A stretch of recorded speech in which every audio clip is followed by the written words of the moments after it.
another video. Today's video is going to be about why I started making a bunch of recipes that are low sugar and low carb, moderate fat and moderate protein. And I think that if you've been watching my videos for a while, you know a little bit about this, but I know there's some new people here and I want to just share a little bit more background if this is the first time you're watching a video of mine. So my name is Cara. I'm a registered nurse, a nutritionist, an author, and a holistic health coach. I'm certified with the Institute for Integrative Nutrition, and I help clients to be able to heal their gut hormones and achieve natural, sustainable weight balance by learning how to eat for sustainability and satisfaction and finding that lifestyle balance that has been so elusive so far. So it's very interesting because in my client work, I've been able to help people gain weight and also lose weight based on their goals, because each person is a little bit different and everyone has their own individual desires.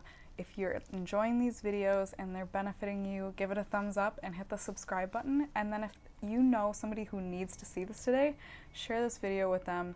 We're going to be talking all about low sugar cooking, baking, and why this worked so well for me when it comes to binge eating recovery, and why I still eat that way most of the time and balance out carbohydrates and like my sweeteners with these natural kind of like non-glycemic sweeteners like allulose and monk fruit extract. These are helpful for the blood sugar. They're really helpful for people that have diabetes and struggle with blood sugar imbalances. I struggled with pre-diabetes, and I also struggled with bulimia for about 11 years due to a lot of I was binge eating and I was purging, and when I was doing that, it was mostly sweet foods that had a lot of refined sugar and refined carbohydrates in them. So it makes sense why my body was starting to become a little bit insulin resistant and high blood sugar most of the time.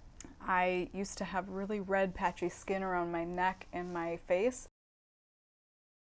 and it was around that time, around the 11-year mark of struggling and suffering and noticing that my skin and my face were, the skin just looked so unhealthy. I thought I had a condition like a bacterial infection or like a viral infection, and I actually got tested for those things, but all the tests came back negative. My allergy tests came back negative for anything food related, and I was already addressing all of my environmental allergies at the time. So it was just kind of like a mystery. And what I found out was along the way that I needed to heal my gut, I needed to stabilize my blood sugar, and then things started to make more sense when it comes to feeling satisfied and having a sustainable way of eating and a sustainable way to manage weight. So it's really hard if you're going through like disordered eating patterns and you have no like idea where to even start improving your life. So it's difficult because maybe you've tried so many things, you've gone to the specialists, you've gone to the doctors, and you've been told, try this, try that, but nothing really helped. And now you're just like investigating, well, what else can I do to help myself? What can I do to take, responsibility for what's going on in my health? And this is the circumstance that I've found myself in. I just reached my 4-year anniversary of being recovered from bulimia, and that is always such a special time.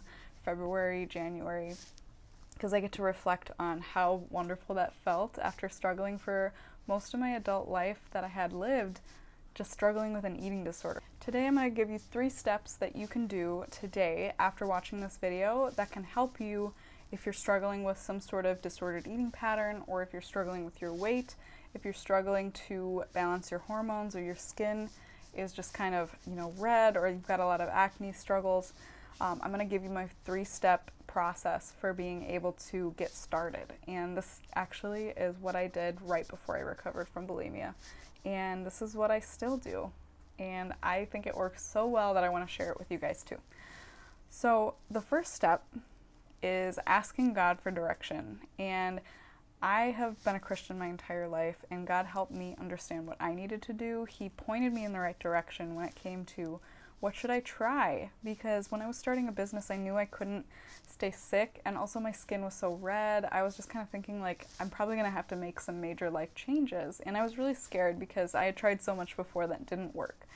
And what happened next was actually really beautiful, because he showed me a way that it didn't feel unnatural to me. It felt really in alignment with who I am. It felt like effortless almost. It felt really light in my soul. And so I know that I was directed and God pointed me in the right direction. So asking God for direction. And then from there, step 2 is make a plan for yourself.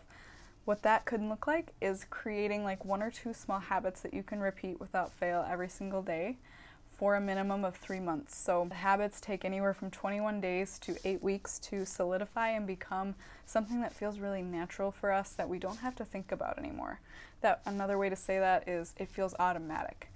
And when you can kind of do things in a small incremental kind of like timeline, it's better because it doesn't overwhelm you and it doesn't put so much on you while you're changing your life. And then you feel like, you know, okay, this is so small, I know I can do this. So that's actually kind of like where you should start, is finding something so small that you can do it every single day without fail. For me, that looked like taking the stairs up to the 4th floor every single day at my job that I was working at the time. I was actually recovering from over-exercising, and so I knew that activity and movement still had a place in my life, but I needed to kind of take away my old relationship and build a new one. So what that meant was I'm going to start getting movement that actually is kind of like it's built into my everyday life, and so that felt more effortless and more natural for me. And so that's kind of like the vibe that I was looking for at the time. And it was helpful because my theme in life was, you know, nurturing myself slowly and building habits from the ground up that weren't actually a challenge to keep once I had learned them and installed them as automatic. Another thing that I did was I did a morning routine for 10 minutes every single morning, no matter what. Even if I felt really tired, I would get up and for 10 minutes or 15 minutes, I would stretch for 5 minutes. I would read the Bible and pray for 5 minutes, and then, you know, whatever else, like doing like a floor workout where I was exercising my core, something really small that I knew would be helpful, but I was just kind of taking those moments in the first part of the day just to honor God, honor myself, and then honor, like, you know, the journey that I'm on. Because when you can do that, you help your brain to just realize, okay, I took care of some of my own needs first, and now you feel more equipped to handle what's to come. And you often feel like more organized and just more like level-headed and centered when you can do that first thing in the morning. Also, that's where the recipes started to come in. So it was around this time as well that I was taking a probiotic supplement and cleansing system to help increase my gut microbiota and diversify my gut microbiome, in addition to giving my body the minerals and the vitamins and then supporting my liver.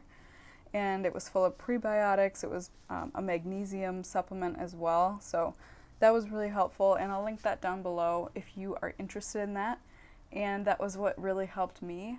I made an investment in it, and I just decided that I'm going to do whatever it takes to, you know, get well, because nothing has worked. I want to see if this works. So I was going to give it 2 months, and if it didn't work, I was going to get my money back, because that's what their policy is. It's a really great product. I really give that a lot of credit when it comes to healing my gut and stabilizing my blood sugar and helping my prediabetes to heal. Step 3 is do this lifestyle change, the habits, the morning routine, the changing of the recipes, where you're bringing in those low sugar, low carbohydrate, moderate fat, moderate protein.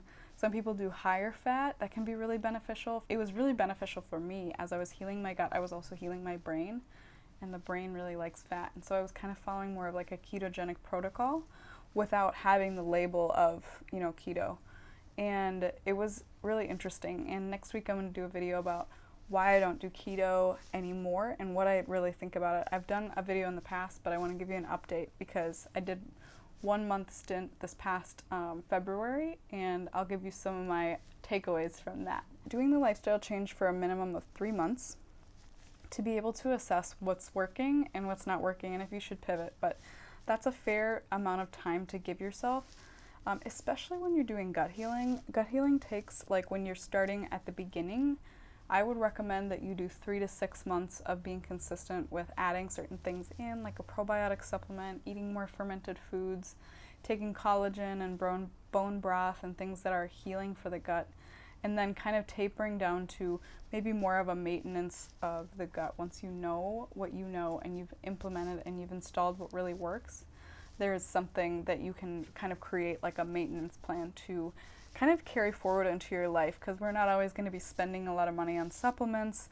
I personally don't always take a probiotic. I don't need to, but once in a while I will. And I do believe that, you know, it's important to consider that as something that could be helpful along the way. And so those are the 3 steps to get started. Comment below what you think and give this a video a thumbs up if it was helpful, and also share to somebody who needs this today. And also don't forget to subscribe and just spread the word for more people to see how to heal their body the natural way and get sustainable weight balance, heal their blood sugar, and heal their gut and hormones. If you have any ideas for what you'd like to see me talk about next, I would really, really love to hear your suggestions. You can put those in a comment below as well. Take care.